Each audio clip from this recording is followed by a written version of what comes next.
గరం మసాలా తయారు చేస్తున్నాము. ఇంట్లోనే మా అమ్మమ్మ గరం మసాలా తయారు చేస్తుంది. వస్తువులన్నీ చూడండి, దానికి కావాల్సిన పదార్థములు చూడండి. ఇది 1 కప్పు ధనియాలు తీసుకోవాలి ఫ్రెండ్స్. తర్వాత 1 కప్పు మన దాల్చిన చెక్క తీసుకోవాలి. తర్వాత 1 కప్పు లవంగాలు తీసుకోండి. తర్వాత 1 కప్పు మిరియాలు తీసుకోండి. తర్వాత 1 కప్పు ఒక 4 అనస పువ్వు తీసుకోండి. తర్వాత 1 కప్పు జీలకర్ర తీసుకోండి. తర్వాత 1 కప్పు యాలకులు తీసుకోండి.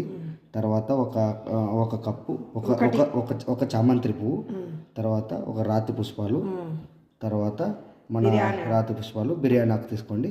బిర్యానీ తీసుకొని 3 బిర్యానీ ఆకులు దాన్ని చుంచి చిన్నగా ముక్కలు చేసి దాంట్లో అన్ని కలిపేసి ఇక్కడ చేసినాము. ఇట్లా దీనిని కలిపేసి ఒక 2 నిమిషాలు లో ఫ్లేమ్లో పెట్టుకోండి ఫ్రెండ్స్.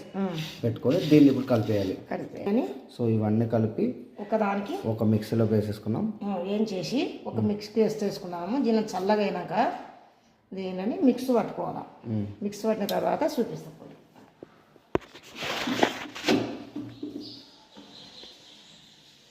చూసారా, ఇంతే ఫ్రెండ్స్, ఈజీ. మిక్సీ పడుతుంది చూడండి. మిక్సీ పట్టేసిన తర్వాత మన గరం మసాలా రెడీ అయిపోతుంది. సో ఇప్పుడు అవన్నీ అలా కలుపుకొని మిక్సీ పట్టేస్తే అయిపోతుంది.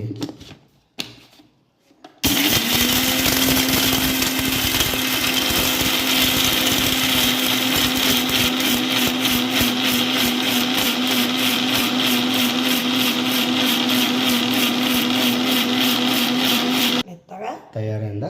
అయింది. ఇట్లా మెత్తగా పట్టుకోవాలా. ఏ మెత్తకైనా చూపుతాం. సో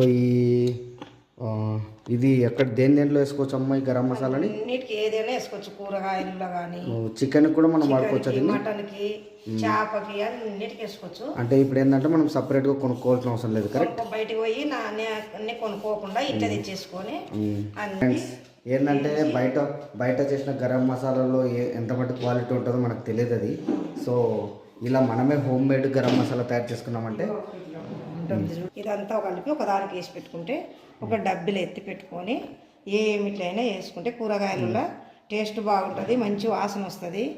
బాగా గుమగుమలు ఆడుతుంటుంది. ఏది చేసుకున్నా కానీ కూరగాయలు కానీ కర్రీ చేసుకున్నా మంచిగా ఉంటుంది. మనము చూసారా ఎంత మంచిగా వచ్చిందో, స్పైసీగా వచ్చింది. సో దీన్ని మనం ఏ కూరగాయలైనా వాడుకోవచ్చు. So home made garam masala తయారు విధానం కదా. సో మీరు కూడా తయారు చేసుకోండి. బయట తెచ్చుకున్న దానికన్నా మీరు కూడా తయారు చేసుకోవడం బెస్ట్. సూపర్ ఉంటుంది. Yes, please subscribe my channel. Please like my videos.